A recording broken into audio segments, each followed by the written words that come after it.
What is up, guys? Today we're going to be talking about the Galaxy S10e and why it's nearly a perfect device for the 250 bucks. I mean, since we unboxed the refurbished version, of this phone a month ago, just comparing it to other phones and using it, man, is this such a great value? Not only is it a great value, but it's still got a pretty good lifespan. It's got the Android 11 update, and it will be getting the Android 12 update as well. So I just highly recommend this phone, especially for anybody who was really impressed with the Galaxy S10e, which is still one of my favorite flagship phones on a budget because it's 200 bucks and it's compact, easy to hold. But this phone, the Galaxy S10e, might be a little too small. This has a more sort of normal size display at 6.1 inches.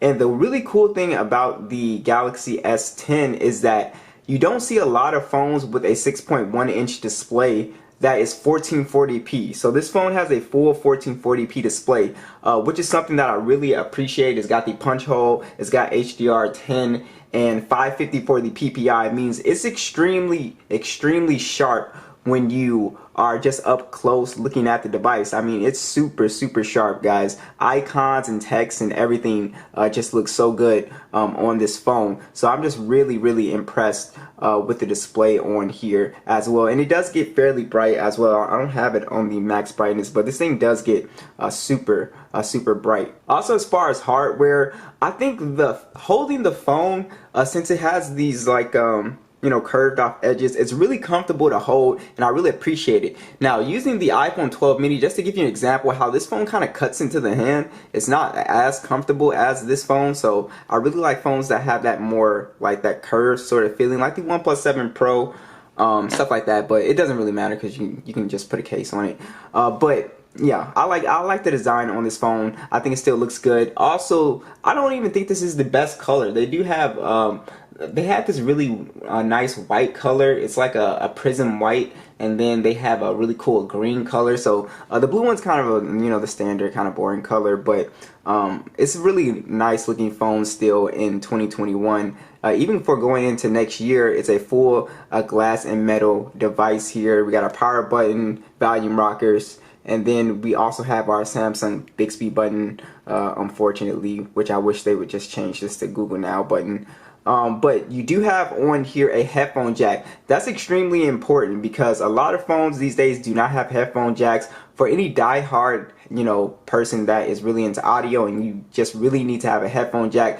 And a lot of people say, Matt, nobody needs a headphone jack. But there is there's an audience that really wants a headphone jack in their phones, and you can see some newer phones still have a headphone jack. The Asus Zenfone 8. So there are people. The Rogue Phone 5, I believe, has a headphone jack with a quad DAC.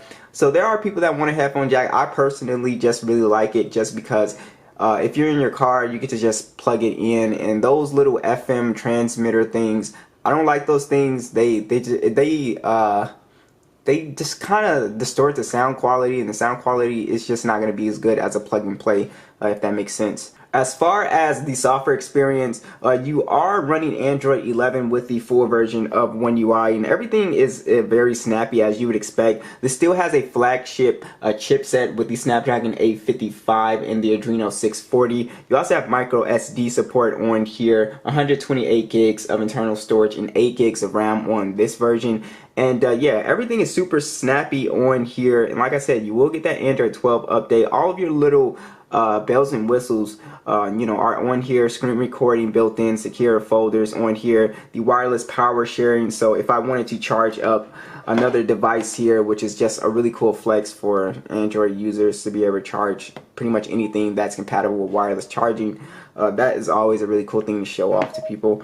Also on here, we do have our Samsung desktop support on here as well, which is really nice. So if you want to go ahead and put your phone on a big screen, show pictures, show a video to your family or whatever, you do have that on here. So I do want to talk about gaming on here. I dropped a full gaming test, so please check that out. Basically, this phone is a beast for gaming. I was able to play Fortnite at like 60 FPS, and everything else ran extremely smooth. PUBG, Call of Duty, whatever you wanted to play on here, it's going to be a beast. So it's just, it didn't run hot or anything like that. So I was just really happy with gaming performance on here. And as far as your Geekbench scores, because I know someone's going to ask here. Here are the scores that I got with Android 11 on here. You can see not bad if you go and compare it to other devices here. You can see how it kind of matches up here. But yeah, so that's what you get. So performance wise, it's going to be still great for 2021, honestly. Now I do want to talk about the fingerprint sensor, because that was a concern for most people. Is it slow? Is it buggy? No.